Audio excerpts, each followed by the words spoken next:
I will try to focus today on the water challenges in Europe. Carla was talking about the international aspect, and with a high focus on technology. We as EurEau, we are the European Federation of Water Services. So I will mostly focus on the role of utilities and maybe what are the most important challenges for utilities.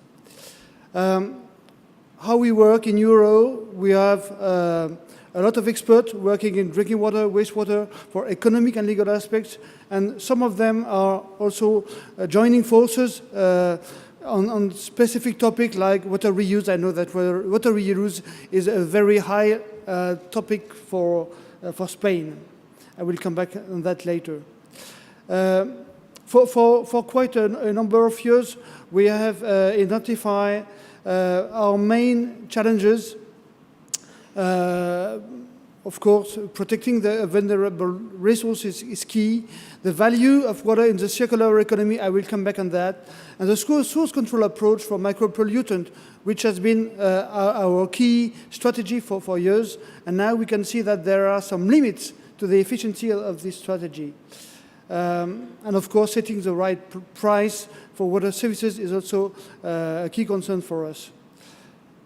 Managing the long-term asset, like Carla was saying, we are running a lot of elephants, but elephants are not working themselves.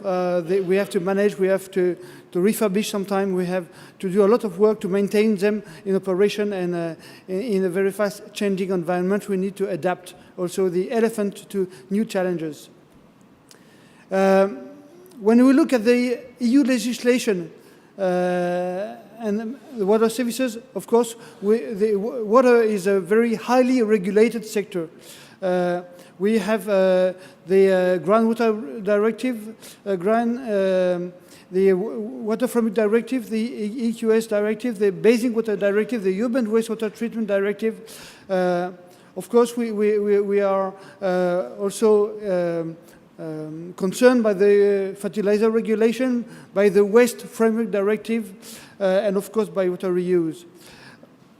And also a lot of other legislation which are key for us. You can see the CAP, the Common Agriculture Policy, the REACH, which deals with all what at the end becomes a pollutant in the water sector, but the first place is used by industry, by us as individuals at home. So the European water legislation is in a constant evolution. And in fact, this year, we had a number of, last year, sorry, in 2018, we had a number of proposals which were put on the table by the European Commission on drinking water, on reuse, and also on CAP. The single-use plastic directive was adopted late 2018. The fertilizer regulation was adopted also last year. And we have a number of other pieces of legislation who are just starting in the evaluation process. The Water Framework Directive for already a few years, the Urban Wastewater Treatment Directive, which is absolutely key for our water services. And also the other one you can see on the slide. So within EurEau, we are engaged with all the different stakeholders, being the European Commission, being the European Parliament, being the other stakeholders at the European level, to try to figure out what could be the best solution in the evolution of those legislation for water services. Sometimes it's difficult to see how things are going. The pharmaceutical strategy is on the table for now 4 years. And the publication of this strategy is postponed every 6 months for 6 months more. So we still expect this pharmaceutical strategy for 2019. And the River Basin Management Plant, which is the evaluation of the efficiency of the Water from the Directive, has just been published 2 days ago. So next round will be for 2021. And the last one is supposed to be on 2027. And we know that most of our European countries will not meet the target that are set at this time. So there will probably be some additional time to deal with that. To come back on what Carla was saying, there is an increasing pressure on water services. Of course, water resources are limited. And the good thing for Spain is that last year, most of the European countries have suffered of a very important drought. So even the Nordic countries have decreased their yield by sometimes 70% because of lack of water. So that means that even the Netherlands, the Germany, or Nordic countries which were quite opposed or very reluctant to the reuse of treated wastewater, they are now realizing that it could be a good solution also for them. But this means that we need to have more users, and that's what also Carla was saying. We can deliver a different quality for different users. But we are still being pressured with a lot of pollution. Nitrate and pesticides remains the two most important pollution of groundwater resources. But nitrate and pesticide, we know them for a long time. We have been engaging discussion with the agriculture sector for a long time. But now we have new types of pollution. They are called very often pollutants of emerging concern. But in fact, they are emerging for such a long time that they are not really new for us. Of course, we have been heard a lot about microplastics for the last maybe 12 or 18 months or 2 years, but we have also not a lot of concern with pharmaceuticals, with the antibiotic microbial resistant AMR and others. We come back on that. Climate change. Of course, we have two kinds of pressures: drought, not enough water, and flooding, too much water. And a lot of differences between the geographical situations. So our objective as utilities is to maintain access to good quality water for drinking water supply and other users.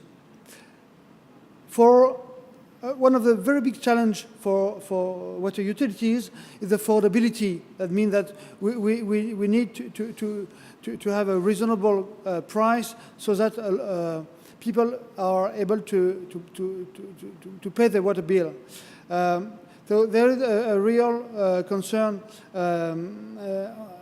about the water bill, and there was 3 years ago now an initiative from the European level to try to minimize the pressure on water cost, water bills.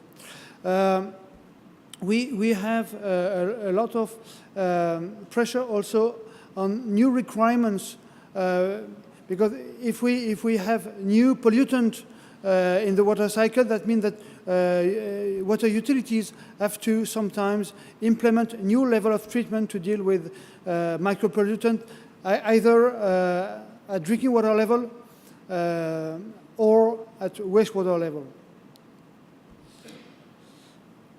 Affordability, in fact, we as utilities, we have done a lot, and in most of European countries, there are affordability mechanisms that are meant to give support to the people who have difficulties to pay their water bill. But keep the level of water services at affordable price for all citizens is absolutely important. And then, because we probably are reaching the best possibility of the existing tools, we, as EurEau, we are trying to promote the extended producer responsibility. This is a mechanism which already exists in the solid waste field. You know that the producer of plastic bags are responsible for the end of life of those bags or anything. And now we would like to explore new way of financing the new requirements water utilities are asked for. It could be a way to finance infrastructure, a new level of treatments, and also at the same time to try to stimulate the producers to change their product and to look for less damaging product for the environment or for public health when those products are found in the environment. So for us, it would be a fair way to implement the polluter pays principle, which is one of the key principles of the Water Framework Directive, and for all the EU legislation since the beginning, but which have very high difficulties to be implemented in the water cycle. And why extended producer responsibility? Because for us, this means that the producers are responsible for collecting and disposing the used product. Sometimes it can be also effective for water pollutants. And it's also a way to have a better knowledge on who is responsible for the pollution and to engage the producer responsibility to have a better control on his own strategy in regards to environmental goals. So for us, the extended producer responsibility could be a complementary tool to the control at source approach and to keep pressure on polluters. This is a project we have together with the European Commission, with the OECD right now, and we will work on that for the months to go. Circular economy. I agree with Scala. We can do a lot of things, especially with the wastewater. We know that the wastewater can be reused as treated wastewater. Again, it's a number of applications in Spain and in all southern countries, but probably tomorrow in also northern countries. We can have either direct use of sewage sludge for agriculture most of the time. We can also have compost. It's another way to improve the quality of the soils. We can digest the sludge and we can create and produce methane, which is a biogas, can be injected in the grid. We can also recover phosphorus. Personally, I've been asked by fertilizer industry more than 20 years ago. They came to see us and say, okay, we are going to miss phosphorus as phosphorus rocks in mines. So it could be of a high interest if the water sector could recover phosphorus. So as Scala was mentioning, we have been developing a lot of technologies to recover phosphorus. And we are able to provide fertilizer industry with a lot of recovered phosphorus. But at the same time, we had a very big concern with the public perceptions. The direct use or even the compost or the water reuse has been criticized by a number of stakeholders. And the regulation we have been discussing for the last 3-4 years with the European Commission has not been able to be voted by the European Parliament. We just have now a kind of an agreement between the Commission and the Parliament on a text which will have to be voted by the next European Assembly. We are asked to improve the control source, to reduce the number of pollutants in the water cycle. But at the same time, as soon as we improve the wastewater treatment, we have more maybe pollutant in the sludge, and then we have some limitation of the recovery of sludge by legislation. And for example, it hasn't been possible to use the sludge in the fertilizer regulation. They just accept with quite a limited limiting factors the use of phosphorus in the fertilizer regulation. So